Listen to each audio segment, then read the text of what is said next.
Senhor Deus, nós queremos te agradecer por esse tempo de reflexão na tua palavra a respeito dos nossos casamentos, a respeito da nossa vida de santificação a ti, a respeito da tua graça em nossa vida, Pai. Que o Senhor possa, no dia de hoje, Pai, usar esses textos e essas discussões que vamos ter aqui, Pai, para que a gente saia daqui fortalecido, que a gente saia daqui abastecido pela tua graça.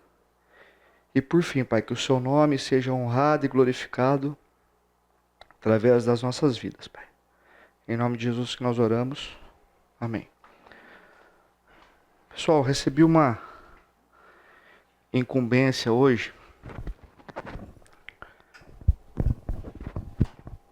de falar sobre casamentos transformados pela graça.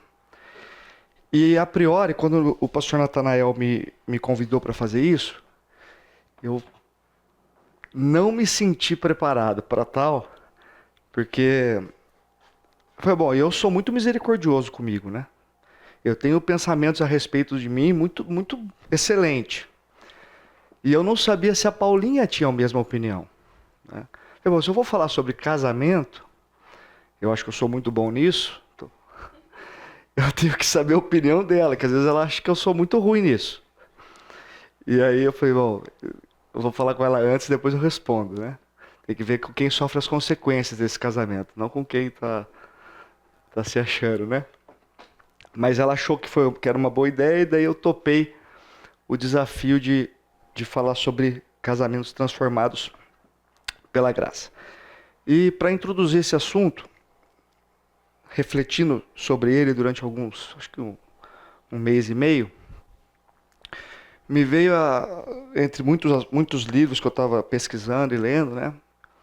Cheguei na seguinte conclusão: às vezes a gente pensa que se a gente fizer tudo certinho, né? A gente vem à igreja, a gente dedica tempo para as coisas de Deus, a gente tem uma frequência legal, a gente é firme nas nossas, a gente é diligente nas coisas que a gente tem que fazer para Deus, né? Ler a Bíblia, vir à igreja, orar, jejuar em algumas situações, se esforçar nas disciplinas espirituais.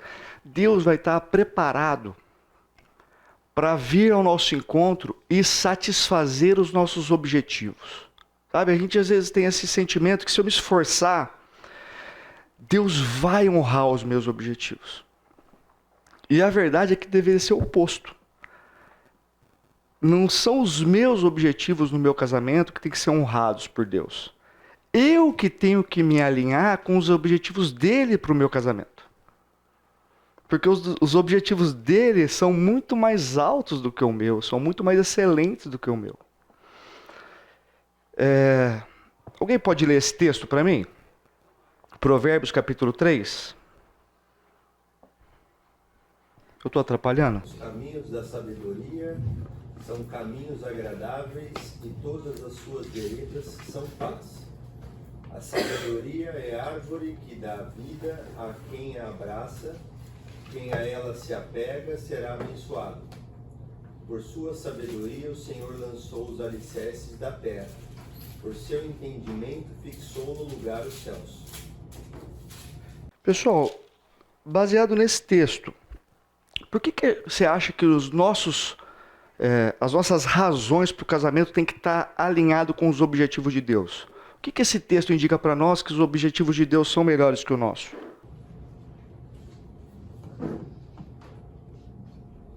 Porque todos os caminhos de Deus ali, ó, os caminhos da sabedoria são caminhos agradáveis, bem-aventurados, abençoados, e ele enxerga lá na frente, a gente não, né? Ele criou tudo com a sabedoria dele. E ele criou o casamento.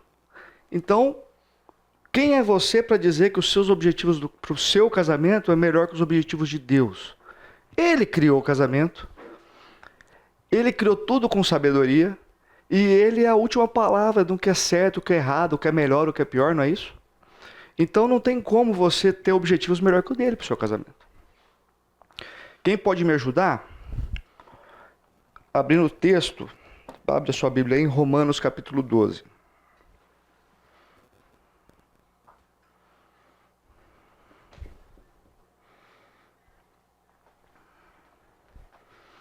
Em Romanos, Paulo está escrevendo essa carta à igreja que se reunia na cidade de Roma, e ele faz assim um compêndio aí, um livro de teologia sobre salvação, justificação, sobre justiça de Deus, e ele vai escrevendo esses versos e de repente ele chega no capítulo 11, no verso 36, e ele escreve um hino. Quem pode ler 11:36? Porque dele, e por meio dele, e para ele são todas as coisas. A ele seja a glória para sempre. Amém. Ele constrói esse hino, né? A ele seja a glória, né? E a gente é abençoado com a entrada no capítulo 12. A nossa vida tem que glorificar a Deus, e daí ele começa o capítulo 12 com uma exortação. Rogo-lhes, ele exorta. Olha, sua vida, seu casamento tem que glorificar a Deus. E eu te exorto agora no capítulo 12, né? Quem pode ler? 12, 1 e 2. Portanto, irmãos, rogo pelas misericórdias de Deus que se ofereçam em sacrifício vivo, santo e agradável a Deus. Este é o culto racional de vocês. Não se amoldem ao padrão deste mundo, mas transformem-se pela renovação da sua mente para que sejam capazes de experimentar e comprovar a boa, agradável e perfeita vontade de Deus. Legal, isso funciona muito para o nosso casamento, porque existe uma vontade de Deus que é boa, perfeita e agradável. Só que ela está escondida misteriosamente. Essa vontade de Deus está misteriosamente escondida. Você não tem como acessar essa vontade de Deus. Apesar de parecer, está até escrito, mas vivendo no seu casamento, você não consegue perceber a boa, perfeita e agradável vontade de Deus. Por quê? Porque para você perceber, você tem que passar por o que o texto chama de metamorfose. Você tem que transformar, fazer uma metamorfose na sua forma de pensar. Porque a sua forma de pensar está muito alinhada com o padrão vigente da sociedade.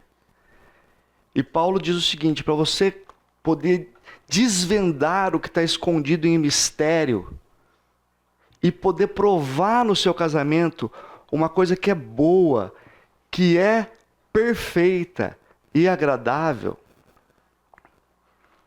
você tem que deixar a tua mente alinhada com a mente de Deus, com os propósitos de Deus. Transformar a sua mente. E isso passa por a sua vida ser um culto a Deus. Olha o texto. No verso 1. Que se ofereçam em sacrifício vivo, santo e agradável a Deus. Este é o culto racional de vocês. Então, nessa perspectiva, olhando isso do prisma do casamento, não é possível você enxergar, perceber, viver um casamento gracioso se você não aderir a essa exortação, né? A sua vida tem que ser uma vida agradável a Deus, você tem que se entregar a Deus para você poder tirar essa venda que tem em cima do casamento, em cima da vontade de Deus, para você descobrir que ela é boa, perfeita e agradável.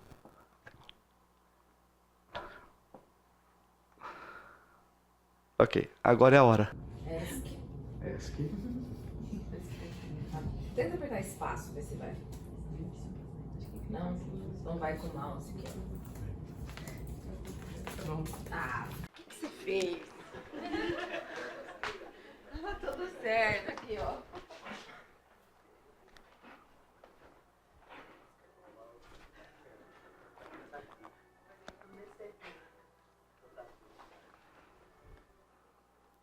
I remember our wedding day. It was awesome. I mean, my dress was gorgeous, and all of the flowers were so beautiful. And everybody that I loved was there, you know, all of my family, and the day was just amazing. I mean, it was good. It was really, really good. And there was this moment right before I walked on the aisle, and I remember looking up to God and just feeling so thankful for this man that he had given me. I was scared to death. Seriously, I thought I was going to pee my pants. I mean, I don't usually get in front of people like that, let alone wearing tux. Come on. I forgot to go to the bathroom.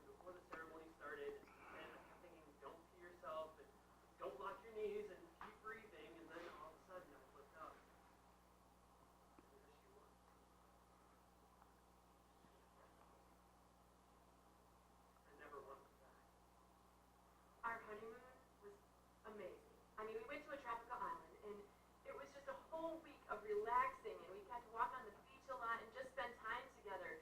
We were just so in love. We went to the street vendors, you know, and we were looking around and stuff, and we didn't have a lot of money, but I picked up this amber necklace and I put it up against her skin. And I knew she had to have it because she was worth it. And then we went home. Once we got home, it was like something strange started to happen. It was like aliens came into our bedroom, scooped out his brain, and filled it with gummy bears. Honey, are those your dirty dishes in the sink? Yeah. Okay, well, you know we have a dishwasher, right? Well, yeah, and you're really good at it too, sweetheart. Can I interrupt you when I'm watching TV? I'm just waiting till commercial. See what I mean? Gummy bears. After the honeymoon, I had a sneaking suspicion that she was sneaking out at night and taking night classes at some college on some foreign language because everything she said made 0 sense. Do you like this shirt on me? Looks good. So you don't like the color. What? You don't like the color, just say you don't like the color. I mean, I don't even know why I try to look nice for you. Wait, what just happened here? Why don't you think I'm pretty? Well, hold on, I do think you're pretty. Well, you never say it. I'm sorry, I think you're pretty. Well, you can't say it now. I just told you to say it. I mean, that totally doesn't even count. But wait, how am I supposed to know what I'm supposed to say unless you tell me what I'm supposed to say? I can't believe you don't love me anymore. I wonder some days when I ever saw him. Do you know, in the mornings when she wakes up, her breath will melt your face.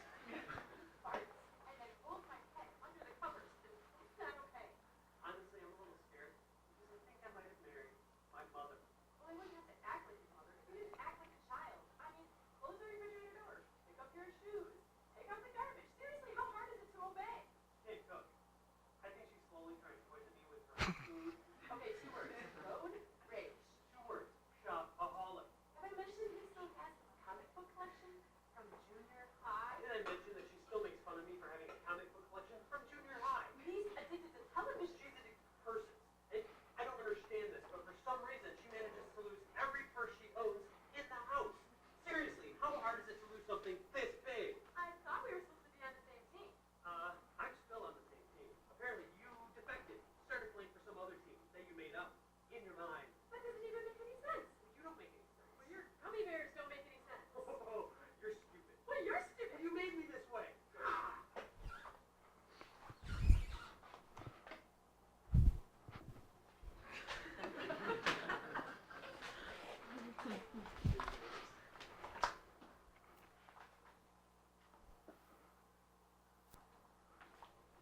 Boa.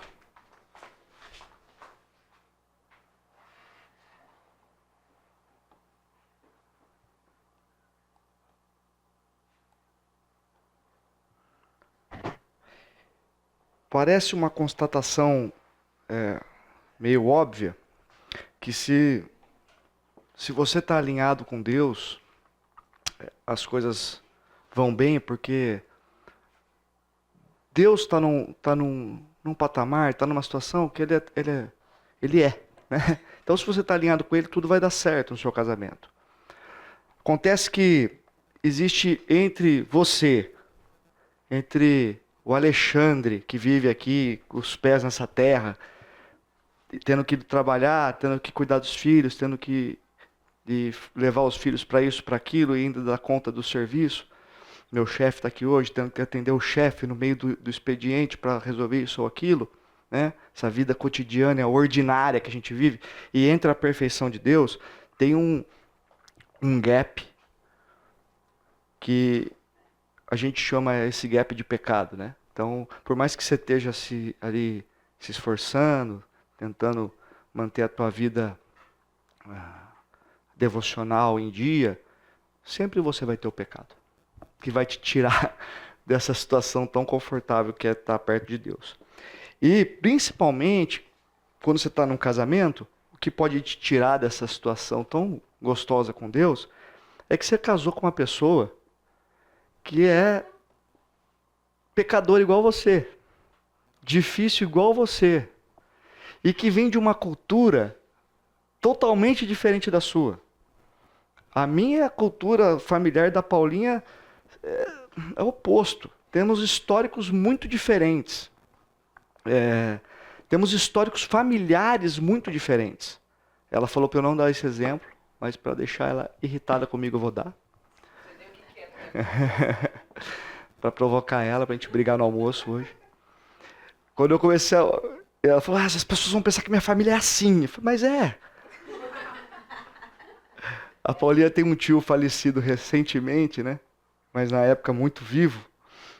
Ele era aqui de Barão Geraldo, esse tio. E um dia eu cheguei em casa e falei, pai, tô namorando. Ela é demais, é a Paulinha. Paulinha? Aquela, que eu conheço, é aquela. Não vai vender pro tio dela. Não me deu parabéns. Não falou que legal. Não vende pro tio dela.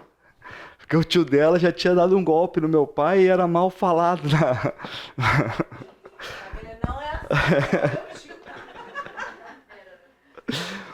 A minha família é uma família silenciosa. O meu avô, a gente chegava pro Natal, meu avô sempre estava na varanda de pé assim. Ele tinha uma varanda, essas casas do interior bem gostosas, né? Meu avô ficava de pé, a gente chegava, falava oi para ele era muito carinhoso, e depois você só escutava a voz dele na hora de falar tchau, 3, 4 dias depois. O meu pai herdou esse dom, apesar que é um sujeito melhorado. Eu tenho um tio que é o irmão do meu pai, porque você nunca sabe o que é para você fazer. Você fala, tio, o que você acha disso? Você quer que eu compre laranja ou limão? Ele fala, tá bom, filho. Você não sabe. A família da Paulinha é barulhenta. Num nível que para um cara que vem de uma cultura de silêncio que nem eu, é perturbador. Ela tem um tio que eu chego na viagem da praia, ele fala alto e ele se posiciona aqui assim, ó. Fone de ouvido. Ele é um fone de ouvido, mas com o volume lá. E ele é muito querido. Eu e ele, a gente se dá muito bem. Mas quando agora estou acostumado, mas quando eu comecei a andar por ali, eu falei, meu Deus, eu vou encontrar aquele cara, ele vai berrar no meu ouvido assim que ele me vê. Sabe quem é, Carol?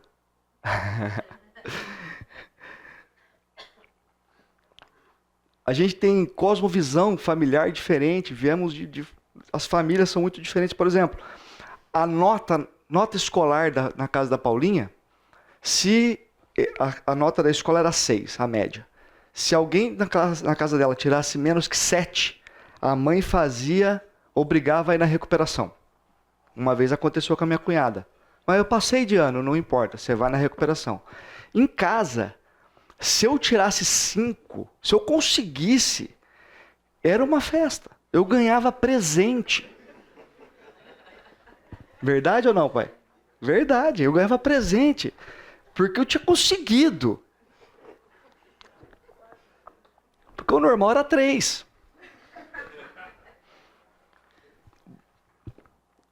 São 2 pecadores juntos que vêm de coisas muito diferentes. Por exemplo, o meu pai sempre foi empresário, individual, assim, se ele não levantasse, acordasse, saísse para trabalhar duramente, chegasse em casa tarde, depois de ter ralado muito fora de casa, não ia dar certo. Ele tinha que fazer dar certo. Ele estava começando um negócio, tinha que dar certo isso. Então eu e meu irmão crescemos vendo meu pai sair de casa, trabalhar duramente fora de casa, voltar para casa tarde, ter pouco tempo para brincar com a gente, apesar que nos finais de semana até que isso aí era recompensado.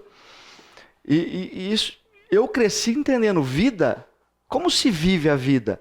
Acorda cedo, sai para trabalhar, trabalha duramente e volta para casa no final do dia, em frangalho o jeito que você conseguir. Isso aí para mim é a vida, é isso que eu aprendi, vendo, e vivo isso.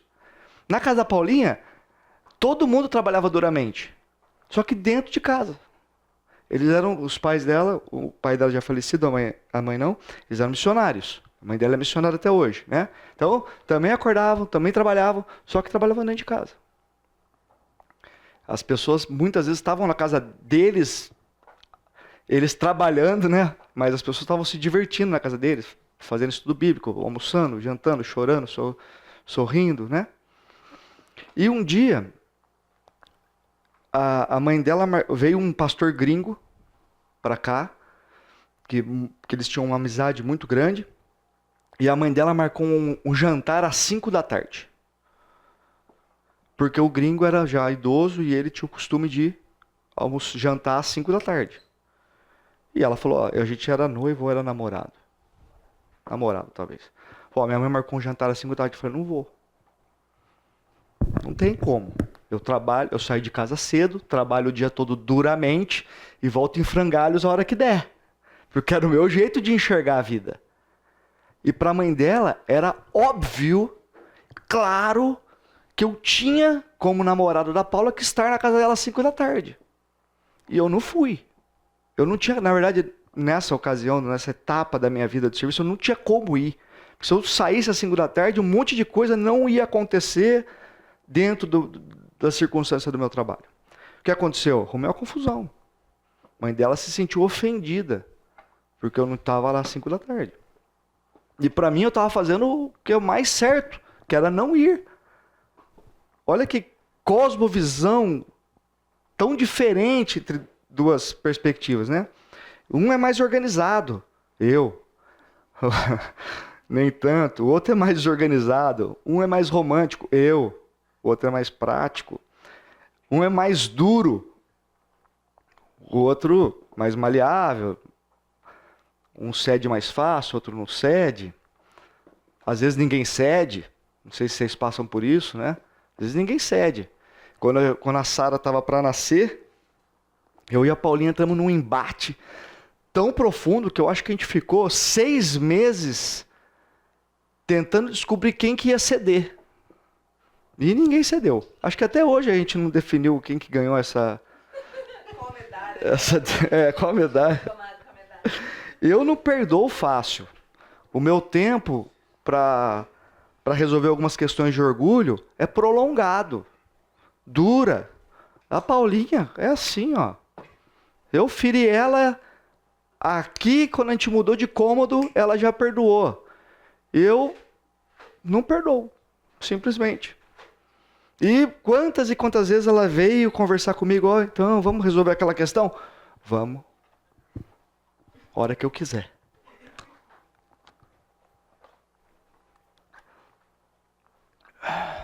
Portanto, parece impossível essa história de casamento dar certo. Só dá certo quando pecadores que dizem sim se rendem, são submetidos, dependem da graça de Deus. Porque por nós mesmos, meus irmãos, é inviável. Só por essa questão da Sara aqui, ó, faz 15 anos que a gente não resolve. A gente nem lembra mais qual que é o problema, mas faz 15 anos que a gente não resolve essa pendência. Então, pecadores que dizem sim têm que depender da graça. Quem pode ler essa frase de Tozer que eu coloquei aí na tela? A graça é o bel prazer de Deus, que o inclina a outorgar benefícios sobre os que nada merecem. Que benefícios é esse que Tozer está falando? Que benefícios? São muitos, são variados benefícios. A graça pode nos atingir com benefícios que a priori ficam claros. Nossa, aconteceu isso, foi graça. Mas às vezes a graça pode nos atingir com benefícios que parecem maldição. Eu tenho 3 relatos curtos aqui, ó. Esse relato é de José Felipe Araújo, ele tem 21 anos. Ele confundiu a empresa que faria o trajeto dele até Guarulhos. E ele não teve tempo de embarcar no ATR da Voipés. Teve um outro aqui que o pai ligou e falou, não embarca nesse voo. E o cara não embarcou.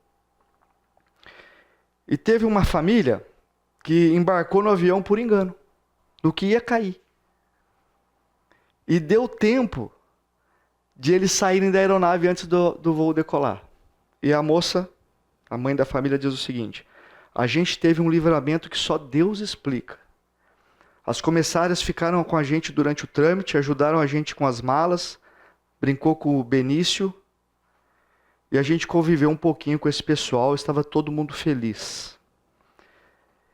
Você percebeu? Imagina no dia, para dessas três histórias? O que aconteceu com eles na cabeça deles? Foi bênção ou foi maldição? Não, maldição. Ué, você está querendo chegar. A cabeça deles antes de saber que o avião caiu. Ah, tá, só viu Na o cair. terceira é bênção, né? Porque eles caíram no voo errado. É verdade. Deu certo. Entende? Às vezes a graça nos atinge, a gente nem percebe. A gente não entende. A priori, Deus pode nos atingir com uma graça multiforme. Pode vir de formas variadas que às vezes a gente nem nota. Graça não é fácil definir. Está aqui, tudo bem, é favor imerecido. A gente já cansou de pegar o original e relatar o que é graça e falar o que é graça, mas definir graça, ela não é palpável, ela nos atinge de diversas formas. Quando eu estava refletindo nisso, eu pensei, por exemplo, na palavra amor. Sabe quando você fala assim, Deus é amor? Tá certo que isso é uma característica de Deus, né? Deus é amor. Né? Todo mundo concorda com isso? Deus é amor? Sim, sim. Só que Deus não é amor. Deus não é amor. Deus é muito maior que o amor. Mas amor é uma palavra pequena perto desse atributo de Deus que é possível eu e você entender para a gente tentar chegar perto de quem é Deus. Não é isso? Em português temos amor, ótimo. Em grego, pelo menos 4 palavras que definem amor. Mas mesmo assim, 4 palavras que também não definem quem é Deus. É o mais próximo que a nossa mente pode chegar desse atributo de Deus, mas não é todo o atributo de Deus. Deus é muito maior do que o amor de Deus, é muito maior do que a gente possa compreender. Então, graça é mostrar favor, graciosidade, gratidão, bondade, boa vontade e muito mais que isso. É a manifestação mais clara que Deus nos concede graça, qual é? Salvação. A manifestação mais clara que a graça nos atinge com tudo é Jesus na cruz, morrendo vicariamente. O que é isso? Jesus morre no teu lugar, te substitui. E através dele você tem vida eterna. Não existe nada maior que nos interessa do que isso. Sem isso você estaria caminhando todos os dias da sua vida diretamente para uma vida eternamente afastada da presença de Deus. Duro, hein? Tenta imaginar. Todos os dias caminhando, cada dia mais para uma vida eternamente afastada de Deus. Mas como João capítulo 1, versículo 14 diz o seguinte: o verbo se fez carne e habitou em nós, cheio de graça e verdade. E essa graça veio e atingiu nossa vida, e isso mudou a nossa história. Não tem nada maior que isso.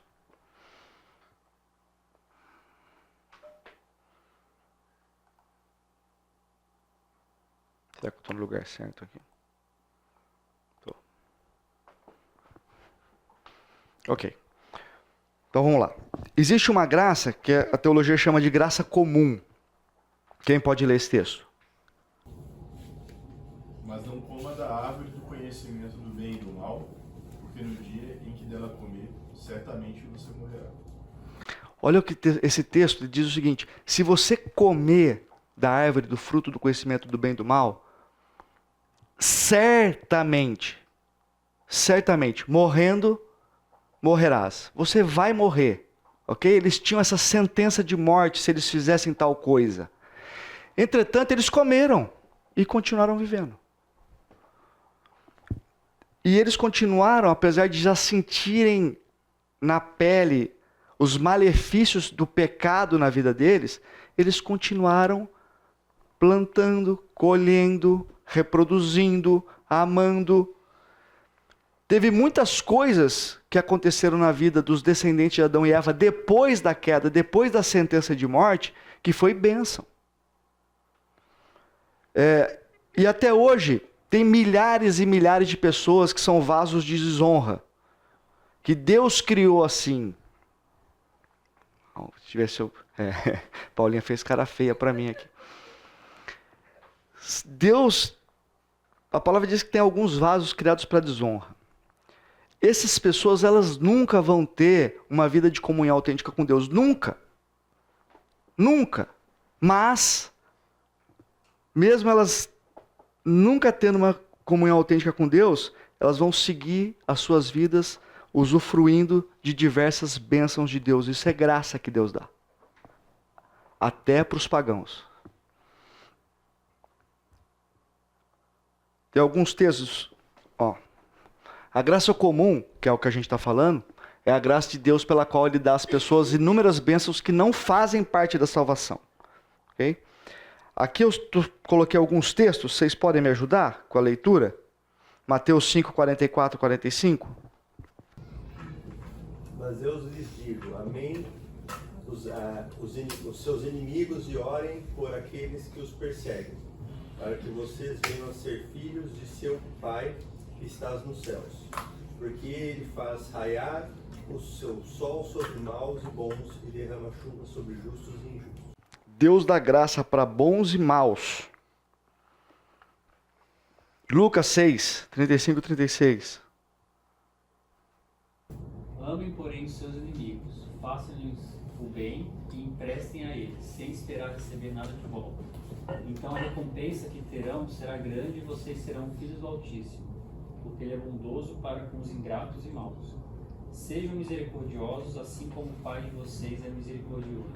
Esse texto é um sinótico do que a gente leu em Mateus, né? Um texto semelhante, mais ou menos estão na mesma etapa ali do que Jesus está falando, só que quando Lucas escreve, ele escreve que Deus é bondoso com quem é mau. Olha que louco, Deus é bondoso com quem é mau. Graça. Atos 14. Ouvindo isso, os apóstolos Barnabé e Paulo rasgaram as roupas e correram para o meio da multidão, gritando: Homens, por que vocês estão fazendo isso? Nós também somos humanos como vocês. Estamos trazendo boas novas para vocês, dizendo-lhes que se afastem dessas coisas vãs e se voltem para o Deus vivo, que fez o céu, a terra, o mar e tudo que neles há. No passado, Ele permitiu que todas as nações seguissem os seus próprios caminhos. Contudo, não ficou sem testemunho. Mostrou sua bondade, dando-lhes chuva do céu e colheitas no tempo certo, concedendo-lhes sustento com fartura e enchendo de alegria os seus corações. Mais surpreendente, as nações que seguiram seus próprios caminhos, ou seja, um caminho à parte de Deus, Deus deu fartura. Não é que Deus só manteve eles vivos sob aparelhos. Deus deu fartura, graça. E agora, para mim, o mais incrível dos exemplos. Desde que o deixou cuidando da sua casa e de todos os seus bens, o Senhor abençoou a casa do egípcio por causa de José. A bênção do Senhor estava sobre tudo que Potifar possuía, tanto em casa como no campo. É graça sobre graça, abundante graça para um pagão. Portanto, quando você pensa em casamento, pode ter casamentos repletos de graça fora dos muros da comunidade cristã, do reino de Deus, dos irmãos? Pode ter? Claro que pode ter. Porque Deus é gracioso, faz parte de quem é Deus. E Ele derrama graça sobre graça a todos.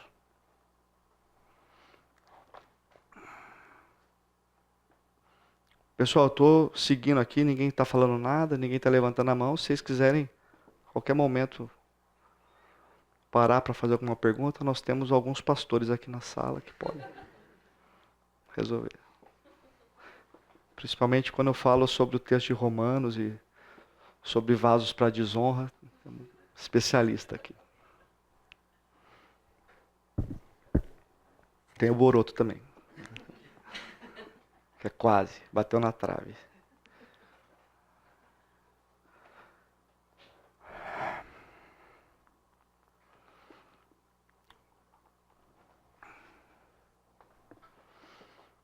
Efésios capítulo 4. E a cada um de nós foi concedida a graça, conforme a medida repartida por Cristo. Agora nós vamos falar da graça. A gente falou da graça comum, a gente vai falar de uma outra graça. Tem um livro do John MacArthur que é A Verdade sobre a Graça. Diz o seguinte: a graça especial, melhor chamada de graça salvadora. Agora nós estamos falando de uma graça que não é a mesma da graça comum. Na teologia eles vão chamar de graça salvífica, graça salvadora, né? A gente já estudou muitas vezes esse tipo de assunto, né? Mas em Efésios capítulo 2, né? Pela graça sois salvos, por meio da fé, isso não vem de vocês, é dom de Deus, não por obras, mas para que ninguém se glorie, né? Então não tem nada que a gente possa fazer para receber essa graça salvadora. Ela não é por obras, a glória não é tua, ela chega na sua vida, não há lugar para vanglória. Você estava lá vivendo a sua vida ordinariamente. Um dia, Cristo se revelou de alguma forma para você e você acessou a graça salvadora. E talvez por a gente bater tanto nessa história de salvo pela graça, o ensino sempre muito forte para você entender que a salvação não vem de você. Você fica com a perspectiva que quando a graça chega na sua vida, ela faz o efeito de te salvar. Ela para. A graça me alcançou. Jesus morreu no meu lugar, eu aceitei isso. E a nossa percepção é que a partir daí, a graça já trabalhou. E você não precisa mais dela. Ela já fez o efeito. Só que não é verdade. Olha esse texto de 2 Pedro. Quem pode ler? Cresçam, porém, na graça e no conhecimento de nosso Senhor e Salvador Jesus Cristo. A Ele seja a glória, agora e para sempre. Amém. Depois que a graça te atingiu, tem um segundo passo. Você tem que crescer nela. E? Quem pode ler? Servir uns aos outros, cada um conforme o dom que recebeu, como bons dispenseiros da multiforme graça. A graça te atinge, você cresce nela e agora você recebe uma função. A sua vida, a vida da sua família, do seu casamento, tem que dispensar a graça na vida e no casamento dos outros. Então, resumindo, a graça especial, ou o que a gente chama de graça salvífica, não para na salvação. Deus continua derramando graça sobre a nossa vida e agora nós somos um dispenseiro dessa graça. Fizesse um favor de abrir em Tito capítulo 2 para vocês, para a gente andar junto.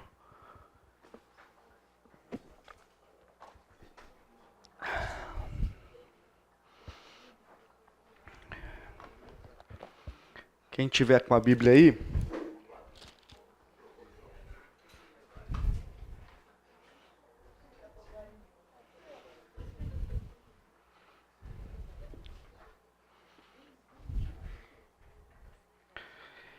Tito capítulo 2, ele traz uma série de orientações nesse capítulo, e Paulo orienta Tito a ensinar os mais velhos, encorajar os jovens, ensinar os escravos, homens e mulheres, e aí ele conclui no versículo 11, porque a graça de Deus se manifestou salvadora a todos os homens. Então todos os homens os quais ele estava citando anteriormente, mais idosos, homens, mulheres, jovens, escravos, a todos esses a graça de Deus se manifestou salvadora. Ou seja, se você bater o olho aí no capítulo 2, você vai perceber o seguinte: os mais velhos foram salvos, mas pela graça, mas na santificação eles deveriam ser perseverantes, é o que o texto diz. Pela graça as mulheres mais velhas foram salvas, mas na sua santificação deveriam ser capazes de ensinar as mulheres mais jovens. Pela graça os jovens foram salvos, mas na santificação deveriam ser prudentes. Pela graça escravos foram salvos, mas na sua santificação deveriam ser de inteira confiança. Está no verso 10 do capítulo 2. Pela graça, homens e mulheres casados foram salvos, mas na sua santificação devem ter um casamento cheio de graça. E então aqui nesse texto nós vamos perceber ainda mais o que a gente concluiu antes do intervalo, que a graça tem uma ação que vai além da salvação. Ela nos ensina para a santificação. Tá? Então o texto todo diz o seguinte, porque a graça de Deus se manifestou salvadora a todos os homens, e ela nos ensina a renunciar à impiedade e às paixões mundanas, e a viver de maneira santa, justa e piedosa nessa presente era. E é nesse barco que nós vamos navegar agora. Então, a primeira coisa que o texto nos ensina é que a graça nos ensina.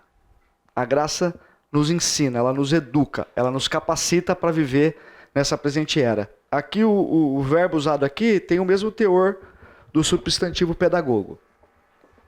Pedagogo é alguém que conduz a criança passo a passo. E assim, tal qual um pedagogo com uma criança, a graça nos conduz passo a passo, nos guia passo a passo. Por isso que casamentos totalmente fracassados podem ser perfeitamente recuperados, restaurados, porque a pessoa passa a ser educada pela graça. Então, quando um casal chega a Cristo, eles são educados a viver de uma forma diferente do que eles estavam vivendo.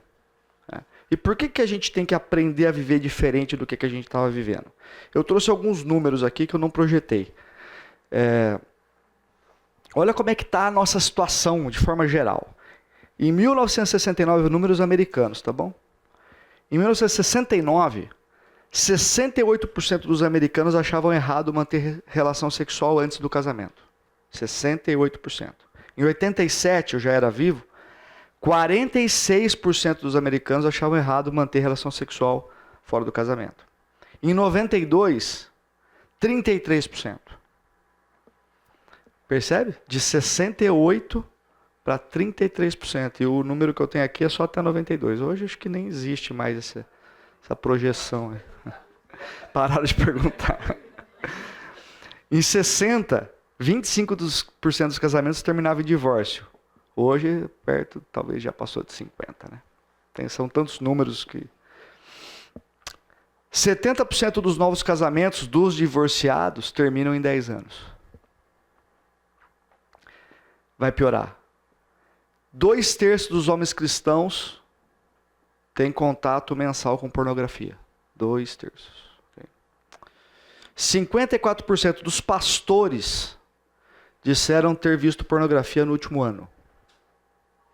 49% dos adolescentes, em contexto religioso, apoiam morar junto antes de casar. Metade dos nossos filhos apoiam morar junto antes de casar. Em 2014, um instituto, que eu não sei falar o nome dele em inglês aqui, mas se vocês quiserem saber, tem a fonte.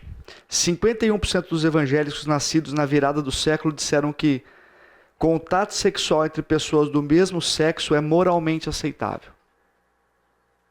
Pegaram a informação? 51% dos evangélicos nascidos na virada do século acha moralmente aceitável contato sexual entre pessoas do mesmo sexo. Resumindo, por que a gente tem que aprender a viver nessa presente era? Porque o mundo pós-moderno desvaloriza a instituição do casamento. E a graça nos ensina a viver no mundo pós-moderno valorizando o casamento. Então é por isso que nós temos que aprender a viver pela graça nessa nossa presente era.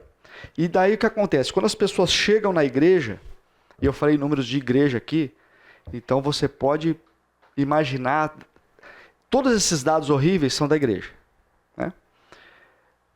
Ou de fatos ligados à igreja. Agora, quem está chegando do mundo, os pagãos que estão chegando na igreja, imagina como eles chegam com essa cosmovisão pós-moderna. Só que eles chegam aqui desse jeitinho, eles pensam assim. E aí, a gente precisa que eles andem na graça. A gente precisa ensinar o que é graça. Ensinar o que Jesus fez por eles. Para para ser possível eles mudarem a forma que eles pensam, de onde eles estão vindo, para pensar biblicamente. E pelos esses números, os da igreja também, né?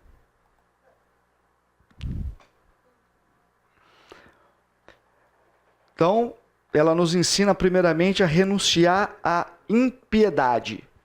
O que é alguém ímpio? O ímpio é aquele que não tem reverência por Deus. Quando a graça toma esse pecador que não tem reverência por Deus, ele renuncia à impiedade. Renunciar àquilo, a graça nos ensina a renunciar àquilo que causa desprazer a Deus. E o que causa desprazer a Deus? Quem pode me ajudar? O que causa desprazer a Deus? Pecado. Quando nós renunciamos o pecado no nosso casamento, nós dispensamos graça ao nosso cônjuge. Ok? E é a graça de Deus na nossa vida nos ensinando isso. Então eu vou te dar alguns sinônimos aqui de ímpio. Bravo, terrível, são sinônimos de ímpio. Atroz, brutal, bárbaro. Vamos fazer um exercício aqui. Eu vou falar esses sinônimos e você vai pensando aí se você já fez isso no seu casamento. Se você já agiu assim no seu casamento. Porque quando eu estava escrevendo esse negócio, eu falei, nossa, eu já fui isso. Eu já fui isso também. Eu já fui isso também. Então vamos. Bravo, já foi? Já foi bravo no seu casamento? Terrível, já fui. Atroz, eu não sei o que é. Deve ter sido. Brutal, já fui. Cruel, já fui. Bárbaro, acho que não. Feroz, já fui. Isso aqui é desapiedado, é a mesma coisa. Desumano, acho que não. Frio, muitas vezes. Insensível, já fui. Maldoso, sim. Malvado também. Perverso, eu acho que não. Tem que perguntar para Paulo. Duro, muitas vezes. Danado. Desalmado, não, acho que não. Impiedoso. Inclemente. Tudo isso. Esses são os sinônimos. Como que a gente pode ser isso? A gente pode ser essas coisas. Pode, e pode de um jeito muito fácil, muito natural, porque a gente tem o pecado em nós, né? Então, muito naturalmente, você é um cara cruel.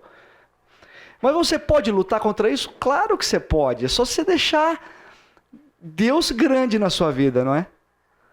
Nós vamos ver isso melhor daqui a pouco. Mas eu lembrei aqui de uma história que aconteceu não faz muito tempo. Eu fui numa festa de reencontro da época da escola. Da época do colegial, né? Não existe mais colegial, mas na época do colegial. E encontrei a turma lá. Muitos eu nem lembrava, não sabia o nome e tal. Mas teve aquele grupinho mais perto, que você sabe quem é, que você até tem na rede social e tal. E a gente acabou conversando mais, né? Foi criado vários grupos. Você já participaram desse tipo de festa? Começa meio terrível, mas depois você vai se acostumando. Então, aquela turminha ficou ali, outra turminha ficou ali, dos que eram mais amigos, e a minha ficou num dos cantos também. E ficou eu e 3 amigas da época da escola. Uma era ex-namorada. E as outras 2 eram... Não, 2 eram ex-namoradas e a outra era amiga.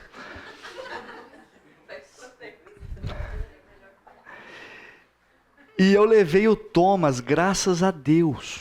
Eu levei o Thomas. E o Thomas dormiu, ficou dormindo lá. Ele chegou, já está cansado, dormiu.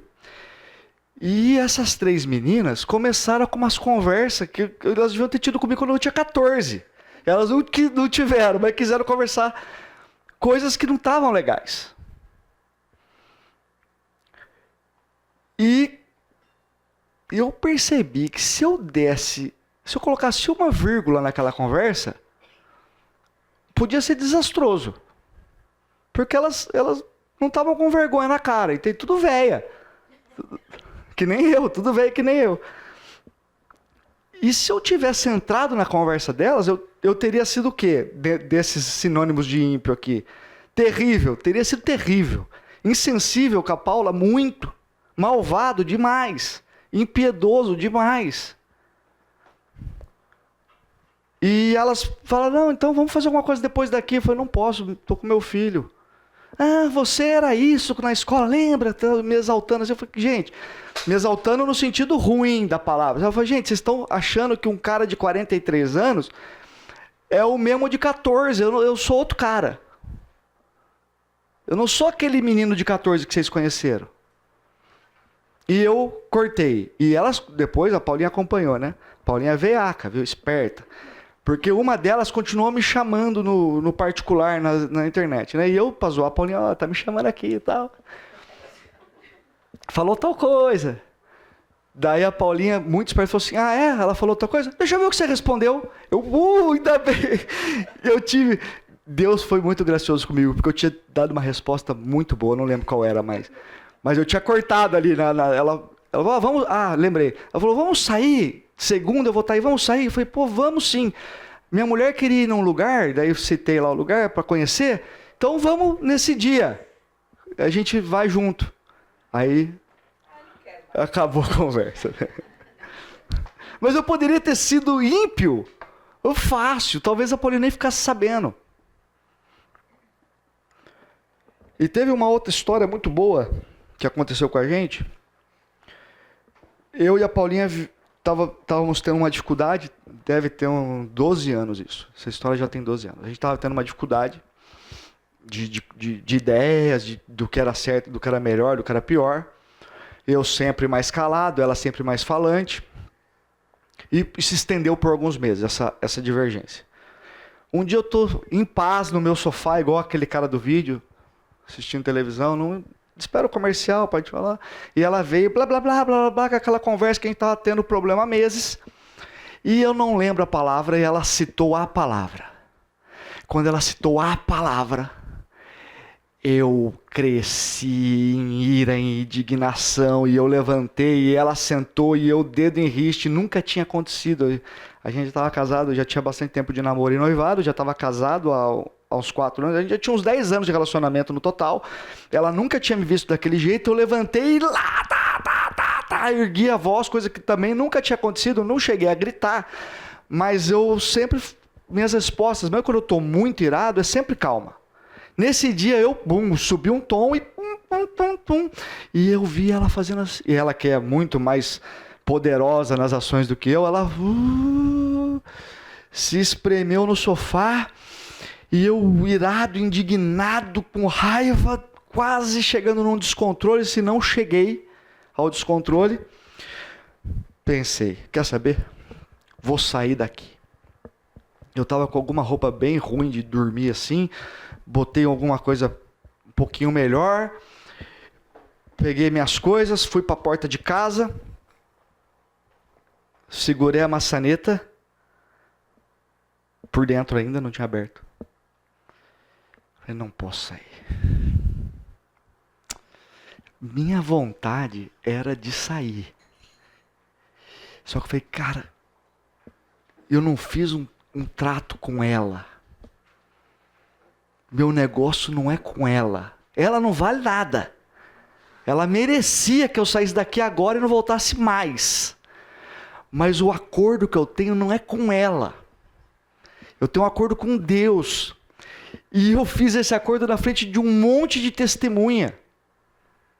Acho que tinha 400 pessoas no nosso casamento, mais ou menos, né? Eu não posso... filha de missionário, cara. Se você deixar alguém para fora... Eu não posso sair. E fiquei segurando. Lá na minha casa, vocês conhecem, né? Tem uma barra grande assim na porta. Fiquei ali alguns segundos, eu não sei quantos segundos, parado, segurando. Falei, não vou sair. Soltei a porta. Eu tenho uma maquininha de café, voltei na maquininha de café. Tirei um café. Isso aí, para mim, é uma válvula de escape, café. Para tudo. Antes de orar, eu tomo um café. Depois também. Tomei o café, aí ela veio calmamente, bem diferente de quando ela tinha chego antes. Ai, eu não sabia que você pensava tudo isso. Eu não tinha entendido essas coisas, tal. Aí eu também já estava calmo e não resolveu um problema, mas acredito. É o mesmo problema do começo da aula, é a mesma discussão, então a gente não resolveu até hoje. Mas eu renunciei à minha ira, a minha indignação, a minha raiva, porque eu não ia ofender ela. Eu também ia ofender ela, mas em última instância, eu ia ofender a Deus. E isso não era possível. Porque a graça nos ensina, não é dom meu, tá, gente? Eu já estava lá na porta. Não veio de mim. É um dom de Deus. Ela nos ensina, a graça nos ensina, o dom de Deus nos ensina a renunciar à impiedade. Fala. Uma das coisas que me chamou a atenção, vários textos que você leu sobre a graça, e aplicou o casamento, eles se estavam num contexto mais de vida em comunidade. Inclusive no texto de Romanos 12, quando ele dá prosseguimento, no versículo 3, ele fala assim: porque pela graça que me foi dada, digo a cada um de vocês que não pense de si mesmo além do que convém. Pelo contrário, pense com moderação, segundo a medida da fé que Deus repartiu a cada um. E aí, enfim, ele vai falar dos dons e tudo mais, mas eu enxergo que esse texto, eventualmente, ele vai se aplicar à nossa vida conjugal, e esse ensinamento da graça de pensar, não pensar a respeito de si mesmo mais do que convém, é um dos ensinamentos que a graça traz para renunciar à impiedade. Porque, nesse caso que você estava contando, eu imagino que o motivador não tenha sido nem a palavra que a Paulinha te disse, mas você pensou a respeito de si mesmo mais do que convinha, né? Essa história toda foi isso. Eu achava que eu estava certo. Sim. E eu vejo isso no meu casamento, todas as vezes que eu me ir com minha esposa e eventualmente quero fazer as coisas da minha maneira, quero mudar a maneira que ela vive, a maneira que ela pensa, eu quero que as coisas se alinhem à minha vontade. O que é muito melhor, né? Mais do que de fato eu sou. E isso é o completo oposto da graça, né? Porque o primeiro ensinamento da graça é que ela te humilha, né? Ela te chama de completo incompetente, incapaz de se resolver diante de Deus. É isso. Pode falar, doutor.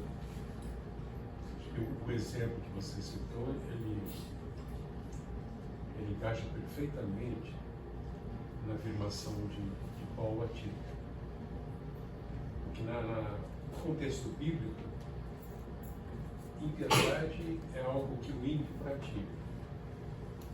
E a ideia de ímpio na Bíblia, basicamente é alguém que não leva Deus a sério, que não considera. Então, a graça nos auxilia, nos educa, treina para essa renúncia à medida em que nós pensamos em Deus, o que agrada a Deus, o que Ele fez por nós, para não abrir a porta e ir embora. Você pensou no seu casamento, você pensou no compromisso. Manifestações da graça para nos livrar de comportamentos caracterizados por impiedade, que revelam o coração ímpio, que está levando Deus a sério. É isso. Uma outra reflexão parece que muitas atitudes que nós temos em casa jamais nós teríamos, por exemplo, no ambiente de trabalho. Engraçado isso, né? Parece que a gente tem mais respeito, mais consideração, mais paciência, mais trato do que em casa, né? Se a graça fosse um ministério, ele ia ser muito mais aplicado em casa. Se a gente puder chamar a graça de ministério, é o ministério da graça. Em casa, lá a gente tem liberdade, né? A gente remove algumas capas. Ela nos ensina a renunciar a paixões mundanas, inclinações exclusivas deste mundo. Quando a gente aplica isso ao casamento, ela nos ensina a renunciar a paixões mundanas, não é difícil perceber que a gente precisa muito da graça, né? Eu coloquei aqui as obras da carne, está lá em Gálatas 5, só para a gente fazer uma reflexão do que são paixões mundanas, inclinações que são desse mundo, porque as obras da carne são desse mundo, né? São coisas muito fortes nesse mundo. Quem pode ler esse texto? Ora, as obras da carne são manifestas, imoralidade sexual, impureza e libertinagem, idolatria e feitiçaria, ódio, discórdia, ciúmes, ira, egoísmo, dissensões, facções e inveja, embriaguez, orgias e coisas semelhantes. Essas 3 primeiras palavras, moralidade sexual, impureza e libertinagem, são todas relacionadas a sexo, né? E sexo é um grande canal de graça e um grande canal de destruição também, dependendo de que lado você está da moeda, né? Muito sensível aos nossos casamentos o assunto sexo, né? De diversas e múltiplas formas. Então, por exemplo, a questão de você ser um cara imoral sexualmente, né?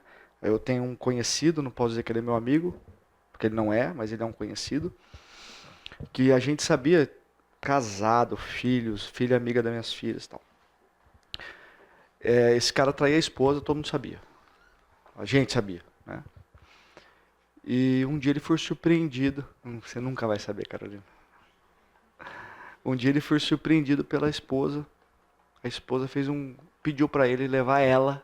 Ela não sabia que era traída até onde a gente podia conhecer.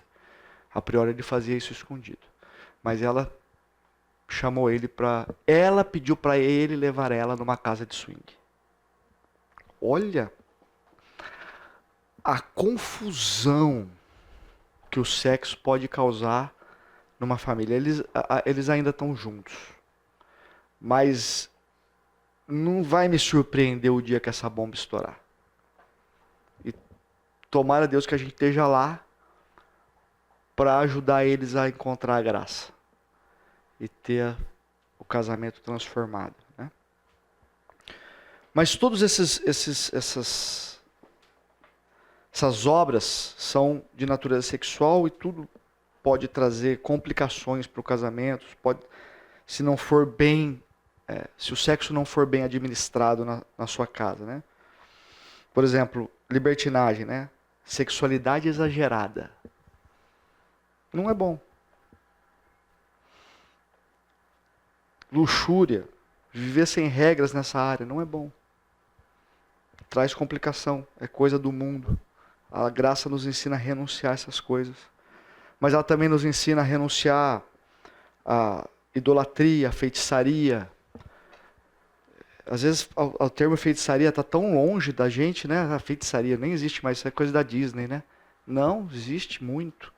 Né? Existe muito. Recentemente, um amigo crente, aparentemente crente, não dá para julgar isso, foi na macumba. E estava sustentando para mim que ele não tinha feito um negócio tão ruim. Cara, como não? Você foi na macumba, cara. Você tá louco. E eu chamei um amigo, pastor, um amigo em comum, falei, cara, vamos conversar com esse cara, eu não sei mal o que falar para ele. Aí sentou eu e meu amigo pastor, e eu não consegui. Ele não tá dependendo da graça. Então existe sim seu casamento ser levado para um lugar de paixões mundanas onde tem feitiçaria. Se você for igual esse meu amigo, por exemplo. Eu estava num acampamento de homens aqui da igreja e um amigo estava, um senhor já amigo, estava muito triste porque o pai tinha morrido com 90 e tantos anos e a mãe com 90 e tantos anos estava sofrendo muito.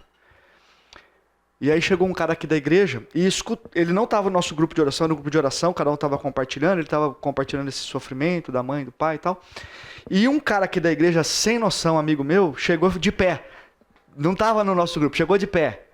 E eu ouvi o meu amigo dizendo quanto a mãe sofria porque o pai tinha morrido, 90 anos, cara.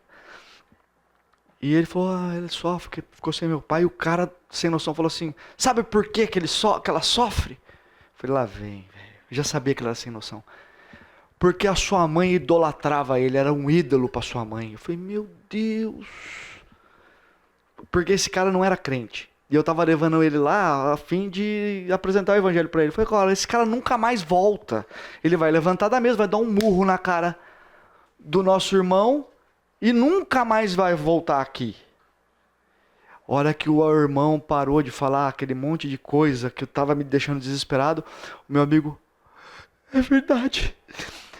Isso é verdade. Ela idolatrava ele. E eu falei, meu Deus, é muito gracioso.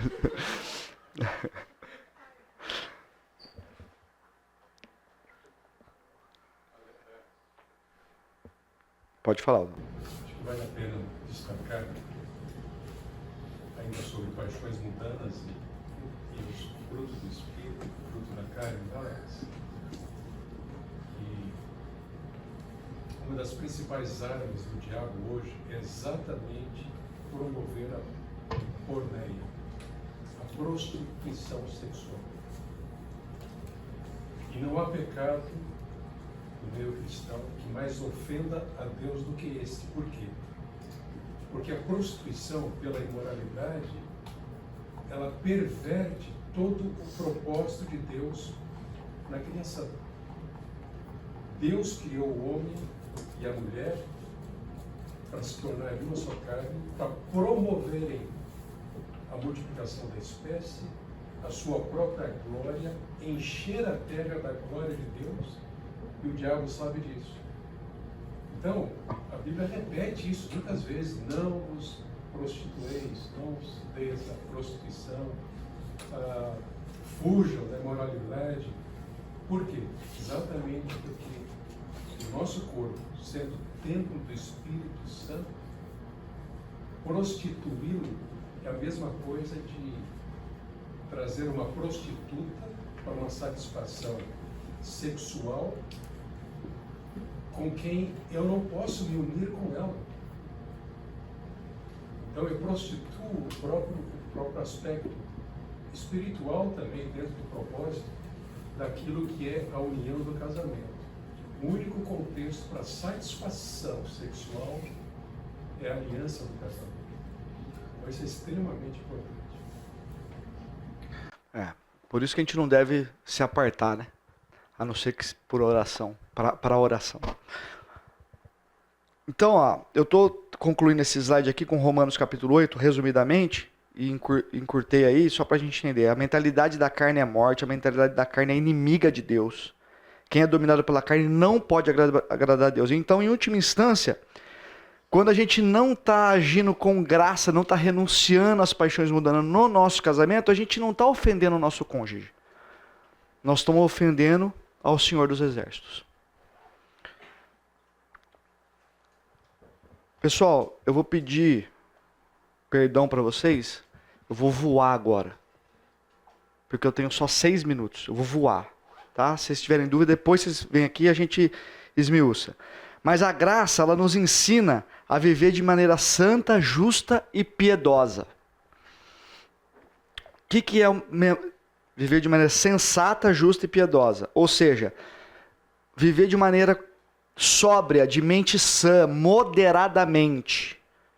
Justa significa de acordo com a lei, honestamente. E piedosa, alguém que vive uma vida marcada por temer a Deus. Okay? É possível a gente fazer isso só nós mesmos? Não é possível. É só quando você é ensinado pela graça. Ninguém anda sobriamente, com a mente sã, honestamente, tem uma vida marcada por temência a Deus, se Deus não fizer parte fortemente disso. Né? Então, o mesmo texto que eu terminei o slide lá, eu encurtei ele aqui para a gente entender. Quem vive de acordo com o Espírito tem a mente voltada para o que o Espírito deseja. A mentalidade do Espírito é vida e paz. Entretanto, vocês estão sob o domínio do Espírito, se de fato o Espírito de Deus habita em vocês. Se alguém não tem o Espírito, não pertence a Cristo. Então, quem vive dessa forma sensata, justa e piedosa? Ninguém consegue viver. Quem consegue controlar os seus instintos mais primitivos? Ninguém consegue conter os seus espíritos, os seus correndo, né? Impulsos mais primitivos. Só quem tem o Espírito, que é o Espírito que nos capacita para isso. Então, 2 textos em Efésios, Efésios 5 e 4. Não se embriaguem com vinho que leva à libertinagem, deixem-se encher pelo Espírito. Não entristeçam o Espírito com o qual vocês foram selados. Então, é o Espírito que nos capacita a viver graciosamente no nosso casamento, né? E aí eu coloquei também, contra aquele slide anterior, o fruto do Espírito.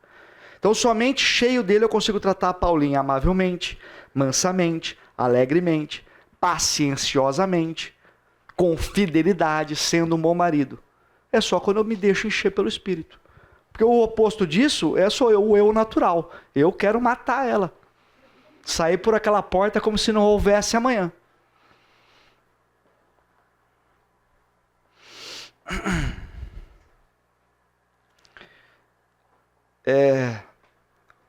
Beleza, a gente já matou o texto de Tito. E agora eu quero pegar 3 visões aqui. Tomara que eu consiga, porque assuntos caros a mim, gosto desses assuntos. Primeira coisa, então agora, você tem um casamento marcado pela graça, cheio do Espírito, ok, vocês já entenderam como é que tem que ser, né? A gente já discutiu a aula toda. O ponto que eu quero falar para vocês é o seguinte: agora, se você tem um casamento assim, a tua casa, as 4 paredes da tua casa, tem que ser um canal de graça. Ok? A sua casa tem que estar aberta para a graça ser dispensada. Todo mundo sabe aqui como começou a fonte, né? Alguém sabe como começou a fonte? Alguém pode me dizer como começou a fonte? Que sabe? Na casa de alguém. Começou na sala de alguém, essa igreja. Com pouquíssimas pessoas, e se tornou essa igreja. Como eu já disse, minha sogra é missionária. E eu vivi dentro da casa da minha sogra, durante o meu noivado, meu namoro. Cara, a casa da minha sogra era um vai e vem de gente que eu, na minha visão naquela época, falava, não é possível viver aqui. Era gente chorando, gente rindo, gente fazendo estudo, gente almoçando. Uma bagunça. Casa aberta. Eu morava num apartamento quando eu casei. Meu apartamento sempre estava aberto para ter estudo bíblico. Ah, mas era pequeno, não tem problema. A gente aperta, a gente dá um jeito. E agora eu moro numa casa. Tá igual. 100% aberta. Eu já chamei aqui faz tempo os líderes do ministério. Eu não entendo muito jovem, semi-jovem. Mas eu chamei o cara que cuidava disso. São muitos nomes. Impulse, Connect. Eu chamei um deles. Falei, cara, usa a minha casa. E se quiser marcar todo final de semana a festa da minha casa, tá aberta todo final de semana. Podemos almoçar lá hoje, só que tem que levar comida. Minha sogra vive fazendo evento do ministério dela na minha casa. Um outro ministério que a gente apoia, Alvo da Mocidade, tá aberto para ele. Já cansei de chamar o cara e falar, marca coisa aí. Então a nossa sala tem que ser um canal de graça. Pessoal, eu vou continuar. Quem tiver que sair, sai. Porque eu considero muito importante isso aqui que a gente está discutindo. Tem contras. Os caras sujam o seu sofá, é uma complicação. Mas aquilo ali não é teu, gente. Aquilo ali não é teu. Aquilo é ser mordomo daquilo.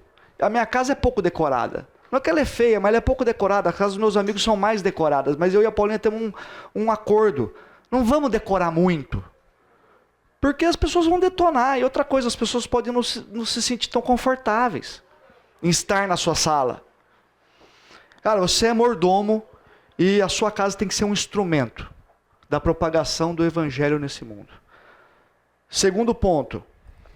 Uma pena ter atrasado, cara. A sua família, cheia de graça, tem que propagar a graça para os seus filhos. Eu vi um testemunho incrível essa semana, um testemunho de um pastor dizendo, numa experiência de quase morte, o cara orou, o cara acordou da quase morte e falou, pastor, não ora para eu ser curado, porque Jesus esteve aqui, ele me levou para o céu. Eu não sei se eu acredito nesse testemunho, mas foi lindo. E o cara falou o seguinte, eu estava no céu com Jesus e eu vi o rio que corria debaixo do trono de Deus, eu vi o fruto da árvore da vida, eu vi os 12 tronos e as ruas de ouro, e ele foi falando e aquilo foi me emocionando. Quando ele acabou o testemunho, eu falei, cara, como é que eu vou para esse lugar tão esplêndido e eu vou deixar um dos meus 3 filhos para trás? Não dá! Eu não posso. Eu não posso estar num lugar tão maravilhoso. Às vezes eu quero levar meu filho para Disney, porque é maravilhoso, né? Então você se esforça, você junta dinheiro para levar seu filho para Disney, maravilhoso. Beto Carreiro, maravilhoso. cara, esse lugar não tem como comparar. Você vai deixar ele para trás? Não dá. É urgente. O Boroto já ensinou esse texto semana passada, mas eu só quero mostrar um comparativo aqui. Você tem que falar para os seus filhos com persistência, né? Com persistência, sentado, andando, levantando. A gente já viu isso, eu não vou explicar, estava tudo escrito aí, mas não vou explicar. Aqui vem a grande comissão, aqui é o Shema, ouça, ó Israel. É conhecido como Shema esse texto. Esse texto aqui é conhecido como a grande comissão, ok? Aqui, ó, a ordem desse texto é o seguinte: façam discípulos. A gente pensa que é o vão, portanto, vão e façam discípulos.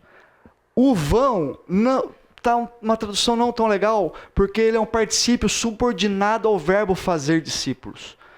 O vão poderia ser melhor traduzido como indo. Então, por onde você estiver indo, façam discípulos. Olha que interessante. Por onde você estiver indo, sentado, andando, indo, ensine seus filhos.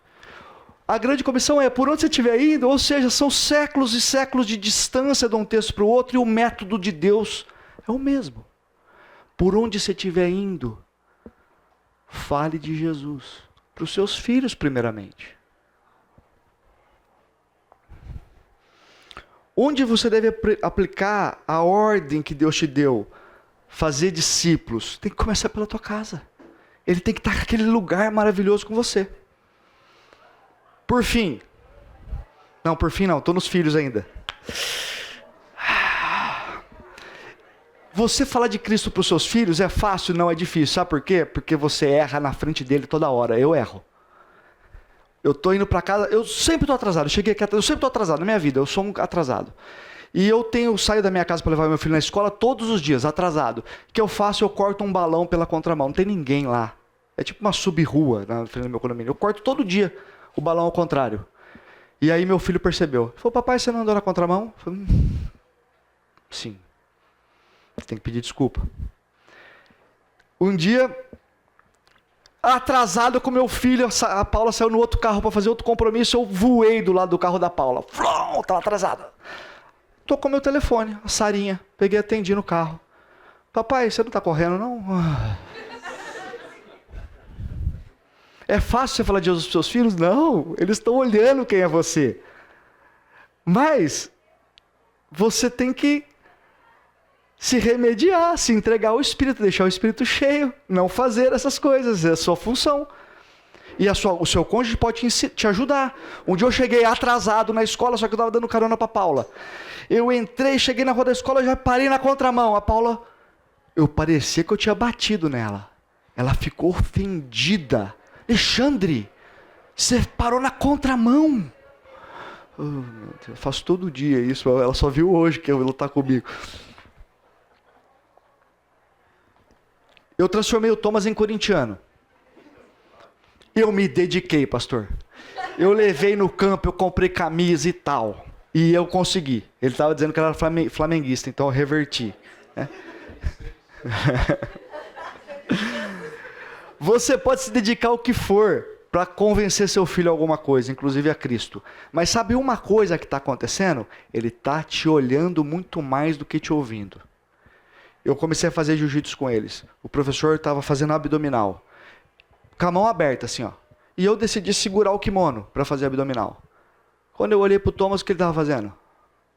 Segurando o kimono. Igualzinho. Eu era o único que estava segurando o kimono, era eu e ele. Então, não importa tanto o quanto você está dizendo. Importa bastante o que você está fazendo. Sempre quando tem coinonia em casa, eu dou estudo, eu faço questão das crianças estarem na sala. Eu gosto que eles estejam na sala, porque eu quero que eles vejam eu dando estudo. Porque o meu desejo é que eles sejam servos quando eles crescerem. E lembrem do que viram em casa e reproduzam isso. Por fim, o seu casamento marcado pela graça tem que alcançar outras pessoas e outras famílias para que elas conheçam a graça, ok? Eu coloquei esse texto aqui, Jonas fugiu da presença do Senhor, porque Jonas não queria ir até Nínive, e não tem nada a ver com o que eu vou falar com esse texto. Mas um dia a Paulinha falou assim para mim: Alexandre, vamos num aniversário domingo de manhã, num café da manhã. Eu falei: não, nós não vamos. Não, mas o fulano e a ciclana, amigos da menininha, da amiga da Carol, falou que só vai nesse aniversário se a gente for. Eu falei: mas domingo de manhã é dia de igreja. E a gente ama estar na igreja. É gostoso para nós. Alexandre, mas esse casal, nós temos que alcançar eles e tal. Eu falei: tudo bem, eu vou. Mas eu só vou se for para trabalhar para Cristo. Eu estava querendo fugir. Mas eu fui. E esse casal começou a frequentar a igreja com a gente. Deus foi trabalhando nesse tipo. Então, a sua família cheia de graça tem que estar disponível para levar graça a outras famílias. Conclusão, meus irmãos. O casamento, para ser transformado pela graça, tem que ser cheio do Espírito, sensível ao Espírito, não deixar o Espírito ser apagado na vida do cônjuge. Não tem como adquirir essa graça, ela é de Deus. E ela coopera para a nossa santificação. Uma vez que você vive graciosamente com a sua esposa, cheio do Espírito, essa experiência não pode ficar reduzida ao conforto da nossa vida dominical. Minha família é boazinha, bonitinha, a gente vai para a igreja domingo, volta para... Não. Essa graça tem que fluir da nossa família para outras famílias. Porque o objetivo final, e se vocês gravarem só isso, tá bom. O objetivo final de quando pecadores dizem sim, o objetivo final disso é aumentar a glória de Deus na terra. Ser cheio do Espírito, fica sensível a isso e olha para fora da tua casa para essa graça chegar mais longe. Amém? Desculpa. Não dá mais, né? Quem quiser ver o fim do vídeo está aqui, mas daqui a pouco vão escrever aí no negócio, 0. Senhor Deus, nos leve em paz, cuida do nosso coração para a gente não esquecer das coisas que a gente refletiu aqui hoje. Obrigado pela tua graça em nossa vida, no nome de Jesus. Amém. Olha o vídeo, galera. Quem quiser ver o fim. E agora? Tá muito baixo, né?